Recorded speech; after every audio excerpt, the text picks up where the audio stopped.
Welcome to our tutorial on how to delete messages from the trash folder on Gmail using your PC.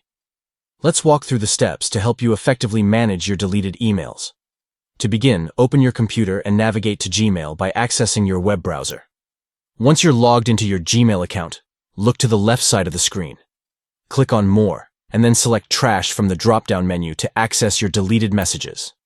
In the trash folder, you will see a list of deleted emails. To permanently delete specific messages, check the box located next to each message you want to remove permanently.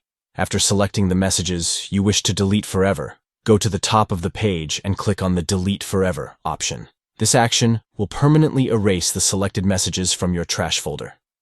By clicking Delete Forever, the chosen messages will be removed permanently from your Gmail account, ensuring that they are no longer retrievable. Deleting messages from the trash folder helps you declutter your inbox and maintain a clean email environment, improving your overall email management experience. Remember to review the messages you are deleting to prevent any accidental removal of important emails. Follow these steps to efficiently delete messages from the trash folder on Gmail using your PC, keeping your inbox organized and free from unnecessary clutter.